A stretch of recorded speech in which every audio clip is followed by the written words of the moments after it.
नमस्कार दोस्तों, मेरा नाम है चंदन पोद्दार और बात करेंगे आज की टॉप बिजनेस न्यूज़ की। सबसे पहली business news US federal reserve. थोड़ा पेशेंस रखिएगा इसको समझने के लिए, बहुत ही इंपॉर्टेंट टॉपिक और सबसे ज़्यादा आपकी डिमांड थी रीसेंट कमेंट्स के अंदर कि इसके ऊपर कुछ डिस्कशन किया जाए। देखिए, यूएस फेडरल रिजर्व सबसे पहले होता क्या है, तो जैसे इंडिया का सेंट्रल बैंक है रिजर्व बैंक ऑफ इंडिया, वैसे ही आप समझिए यूएसए का सेंट्रल बैंक है यूएस फेडरल रिजर्व। अब ये इसके द्वारा दिए गए कमेंट इतने ज़्यादा मैटर क्यों करते हैं? इंडिया का आरबीआई जब एक कमेंट देता है तो वो इतने मैटर क्यों नहीं करते? उसके पीछे कारण ये है कि वर्ल्ड की सबसे स्ट्रांग इकोनॉमी है यूएसए और उसका सेंट्रल बैंक है यूएस फेडरल रिजर्व, तो ऑब्वियसली उसके द्वारा दिया गया कोई भी कमेंट बहुत ज़्यादा मैटर करेगा। अब सेकेंड चीज़, इन्होंने जो अभी कमेंट दिया, इनके चेयरमैन है पोवेल, उन्होंने बोला कि यूएस गवर्नमेंट जो है वो अपनी मंथली बॉन्ड परचेजेस जो है उसको रिड्यूस करेगी और इंटरेस्ट रेट्स को इंक्रीज नहीं करेगी। अब इसका मतलब क्या है, इंटरेस्ट रेट्स को इंक्रीज नहीं करेगी और इससे क्या हमारा स्टॉक मार्केट भागने लग जाता है? वर्ल्ड वाइड जो है 17 स्टॉक मार्केट्स अचानक भागे, कारण क्या है जरा समझते हैं। देखिए, जो फंड्स का पैसा लगा होता है, फंड्स का पैसा जैसे पेंशन फंड्स हो गए, सऊदी अरेबिया गवर्नमेंट्स का हो गया या सिंगापुर गवर्नमेंट का पेंशन फंड्स का पैसा हो गया, बड़े बड़े इन्वेस्टर्स आप कहिए, वो क्या करते हैं? बड़े बड़े इन्वेस्टर्स अपने पैसे को ना सारा का सारा शेयर मार्केट में नहीं लगाते। दे डिसाइड द रेशो कि कितना उन्हें डेट में लगाना चाहिए और कितना उन्हें स्टॉक मार्केट के अंदर शेयर्स के अंदर लगाना चाहिए। होता क्या है, जब डेट मार्केट से रिटर्न्स बहुत कम मिलने शुरू हो जाते हैं, एक्सट्रीमली लो हो जाते हैं, तो फिर क्या करते हैं, वो ज़्यादा फंड्स इक्विटी मार्केट के अंदर लगाते हैं या मैं कहूँ शेयर मार्केट में लगाते हैं। और वाइसा वर्सा, जब शेयर मार्केट में बहुत ज़्यादा गिरावट देखने को मिलती है तो फंड्स यहाँ से निकाल करके पार्क कर दिए जाते हैं, कहाँ पे? डेट्स के अंदर। तो ये एक रेगुलर प्रोसेस है, कभी फंड्स डेट में ज़्यादा हो जाते हैं, कभी इक्विटी में ज़्यादा हो जाते हैं। एट प्रेजेंट अगर हम बात करें तो जो स्टॉक मार्केट्स आप देख रहे हैं वर्ल्ड वाइड जो है बहुत पीक पे चढ़ी हुई है। उसके पीछे कारण क्या है कि इस समय इक्विटी मार्केट्स के अंदर इन्वेस्टर्स का मेजर पैसा जो है वो लगा हुआ है, डेट फंड्स के अंदर उतना पैसा नहीं लगा हुआ, क्योंकि डेट फंड्स के अंदर जो रिटर्न्स हैं वो एकदम ना के बराबर है। अब हुआ ये कि जब यूएस फेडरल रिजर्व के चेयरमैन पोवेल ने ये बोल दिया कि भैया अभी जो है हम इंटरेस्ट रेट बढ़ाने के कगार पे नहीं है, इसका मतलब क्या है कि डेट मार्केट अभी और फ्यूचर के अंदर जो है डाउनसाइड रहेगी। अभी पीछे भी एक स्टेटमेंट आया था कि 2023 तक ये बिल्कुल भी इरादे में नहीं है कि इंटरेस्ट रेट्स को बढ़ाएंगे, मतलब अभी 1-2 साल जो है डेट मार्केट पूरा ठंडा पड़ा रहेगा, ये बड़ा क्लियर कट जो है बोल दिया और लेटेस्ट स्टेटमेंट भी यही था। तो इस वजह से हुआ कि जो फंड्स डेट मार्केट में थोड़े बहुत लगे भी हुए थे वो भी थोड़े बहुत और निकाल के इक्विटी मार्केट में इन्वेस्ट करने शुरू कर दिए, क्योंकि लोगों को लग रहा है कि भाई अब रिटर्न सिर्फ इक्विटी मार्केट में रह गए, डेट्स में तो रिटर्न मिल के ही नहीं दे रहा। क्योंकि अब जब तक वहां का सेंट्रल बैंक बॉन्ड्स पे ज़्यादा इंटरेस्ट नहीं देगा तब तक कहीं ना कहीं जो इन्वेस्टर है उसके लिए हमेशा जो पॉइंट ऑफ इन्वेस्टमेंट है वो क्या बना रहेगा? Equity market. जैसे ही यूएस फेडरल रिजर्व अपने इंटरेस्ट रेट्स बढ़ाएगा, मतलब यूएस के जो बॉन्ड्स हैं उसके ऊपर इंटरेस्ट अच्छा मिलना शुरू हो जाएगा, वैसे वैसे आप देखेंगे इक्विटी मार्केट से फंड्स निकलेंगे और डेट मार्केट के अंदर पहुंचने शुरू हो जाएंगे और उस समय जो है आपको इक्विटी मार्केट के अंदर करेक्शन देखने को मिलेगा। देखिए, डेट मार्केट में हमेशा इंटरेस्ट तब बढ़ता है जब मार्केट के अंदर एक स्टेबिलिटी की सिचुएशन होती है, कॉन्फिडेंस की सिचुएशन होती है। Stability in respect of prices, कि हाँ प्राइसेस जो है समवॉट ठीक ठाक रहेंगे, सप्लाई चेन्स मेंटेन है, डिमांड कांस्टेंट है, तो उस समय जो है इंटरेस्ट रेट्स बढ़ते हैं और वो जाके एडजस्ट होते हैं। इस समय जो है बहुत ज़्यादा अनसर्टेनिटी क्रिएट है regarding supply chains, regarding pricing, regarding third wave कब आ जाए, तो बहुत सारे ऐसे फैक्टर्स हैं जो इस समय इंस्टेबिलिटी का काम कर रहे हैं। इस वजह से कोई भी फिक्स्ड रिटर्न का प्रॉमिस नहीं कर सकता। आप समझिए पूरे मार्केट सर्कमस्टांसेस को कि पूरी की पूरी चेन ऐसी ही ली हुई है। इंटरेस्ट देने का मतलब क्या? फिक्स्ड कमिटमेंट देना। तो इस समय कोई भी प्रॉमिस नहीं कर सकता कि आप मुझे इतना फंड दीजिए, मैं आपको फिक्स्ड कमिटमेंट दे रहा हूं कि आपको इतना मिलेगा। तो इसलिए सब कुछ जो है वो मार्केट ड्रिवन हो गया है और मैक्सिमम फंड जो है इक्विटी में आके पार्क हो गए हैं। तो जब यहाँ से ये न्यूज़ निकल आई कि इंटरेस्ट रेट्स जो है वो इंक्रीज नहीं होंगे, मतलब डेट मार्केट ठंडा पड़ा रहेगा, तो ऑब्वियसली इक्विटी मार्केट को बूस्टअप मिलना था और इस वजह से जो है ग्लोबल इंडेक्सेस के अंदर लगभग 17 ग्लोबल इंडेक्सेस, जिसमें इंडिया की अगर मैं बात करूँ निफ्टी एंड सेंसेक्स दोनों की, तो दोनों में एक बहुत ज़बरदस्त जो है वो तेज़ी देखने को मिली। देखिए, इसका फ़र्क जो है ना करेंसी मार्केट पर भी पड़ता है। करेंसी मार्केट पे किस तरीके से पड़ता है आप समझिए इस चीज़ को। जैसे ही ये न्यूज़ आती है कि यूएस फेडरल रिजर्व जो है वो इंटरेस्ट रेट्स को नहीं बढ़ाएगा, तो होगा क्या, जो इन्वेस्टर है वो इंडियन स्टॉक मार्केट में इन्वेस्ट करने के लिए भागेगा। अब जब वो इंडियन स्टॉक मार्केट के अंदर इन्वेस्ट करने के लिए भागेगा तो कहीं ना कहीं डॉलर्स की जो सप्लाई है वो इंडिया के अंदर आएगी, और जब डॉलर्स की सप्लाई बढ़ जाएगी इंडिया के अंदर, डॉलर्स आने शुरू हो जाएंगे, तो कहीं ना कहीं आप देखेंगे डॉलर के प्राइस जो है वो भी करेक्शन उसके अंदर आता हुआ दिखेगा, या मैं कहूँ इंडिया का जो करेंसी है वो स्ट्रांग होती हुई आपको दिखेगी। वाइसा वर्सा न्यूज़ आ जाती कि नहीं यूएस फेडरल रिजर्व जो है वो बॉन्ड्स के रेट्स को इंक्रीज कर रहा है, तो वहाँ पर आपको क्या देखने को मिलता कि जो पैसा इंडियन इक्विटी मार्केट में लगा हुआ है वो यहाँ से निकालते अपने देश में लेके जाते, मतलब यहाँ से जो डॉलर उन्होंने लगा रखे हैं उसको विड्रॉ करते। जब यहाँ से डॉलर वो विड्रॉ करेंगे तो अचानक जो है डॉलर देश से कम होना शुरू हो जाएगा, जिस वजह से जो है इंडियन करेंसी टूटनी शुरू हो जाएगी और उसके प्राइसेस भागने शुरू हो जाएंगे।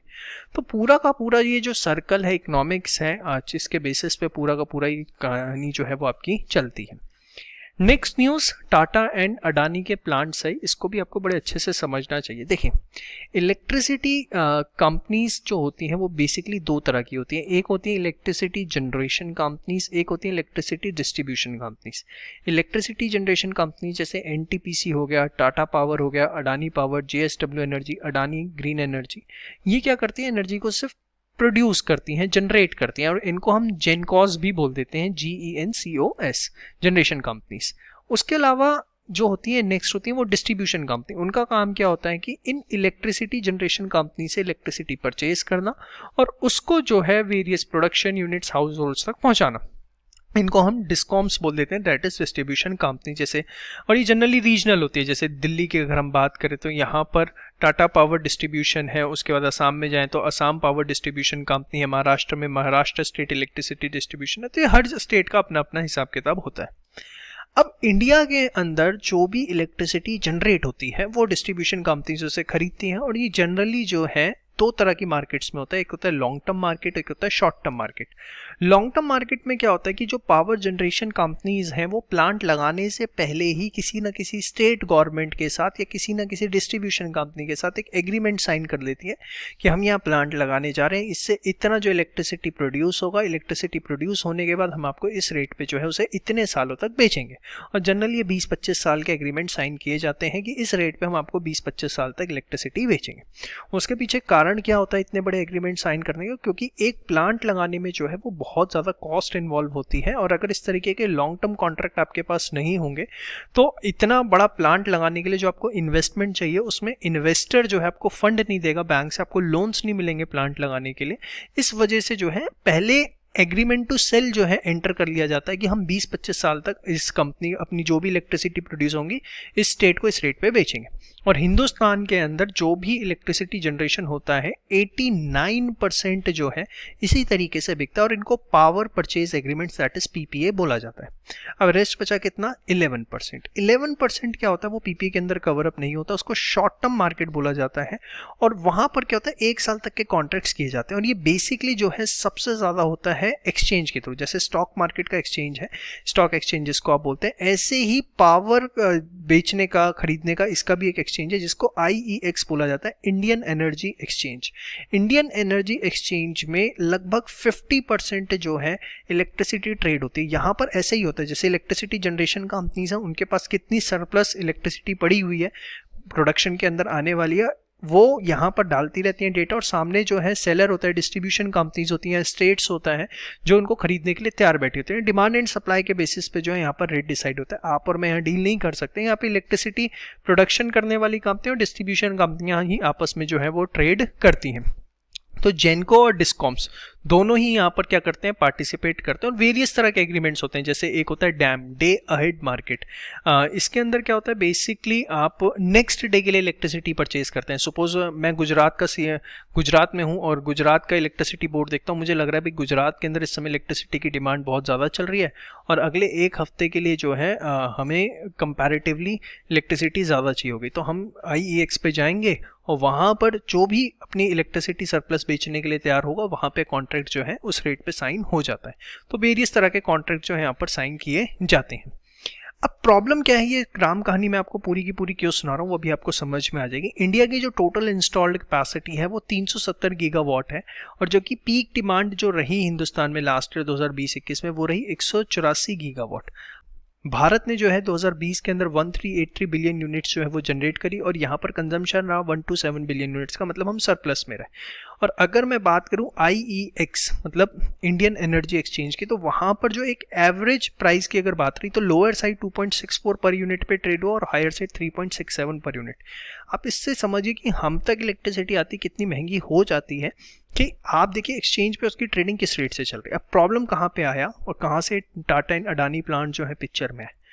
एक्चुअली हुआ ये है कि 2 पावर यूनिट्स गुजरात में लगी हुई हैं, टाटा UMPP और अडानी मुंडा, जो कि बेसिकली सेंट्रल गवर्नमेंट से परमिशन चाहती हैं कि उनको इलेक्ट्रिसिटी को पावर एक्सचेंज में बेचने की इजाज़त दी जाए।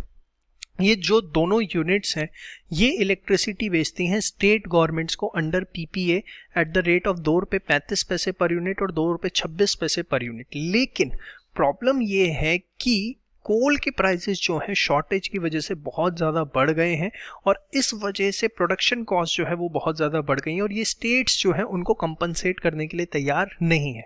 इवन इंडियन एनर्जी एक्सचेंज की बात करें तो वहाँ पर अगर मंडे को हम बात करें इलेक्ट्रिसिटी की, तो वहाँ पर जो एवरेज ट्रेडिंग प्राइस चल रहा था वो लगभग 6 रुपीज 60 पैसा पर यूनिट था और हाईएस्ट प्राइस 16 रुपये यूनिट तक पहुंच गया था, क्योंकि कोल के प्राइसेस बहुत ज़्यादा बढ़े हैं। तो इस वजह से इंडियन पावर एक्सचेंज जो है वहाँ पर भी जो प्राइसेस थे वो बहुत ज़्यादा हिट किए।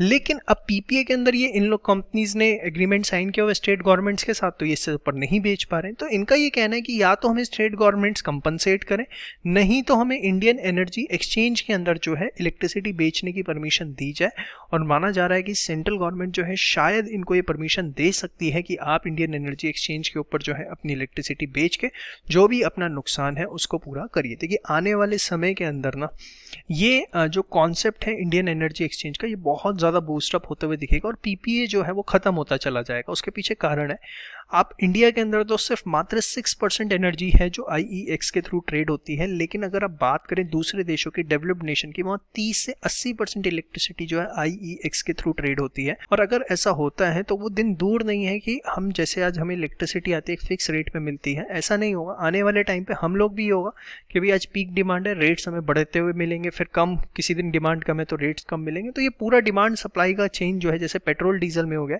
ऐसे ही पावर के अंदर आने वाले 2, 4, 5, 7 साल में आपको फ्यूचर में दिख सकता है। तो ये थी आज की टॉप बिजनेस न्यूज़। कैसी लगी कमेंट सेक्शन में ज़रूर बताइएगा। PPT आप हमारे टेलीग्राम चैनल से ले सकते हैं। Do subscribe this channel for all the latest business news updates. जय श्री श्याम।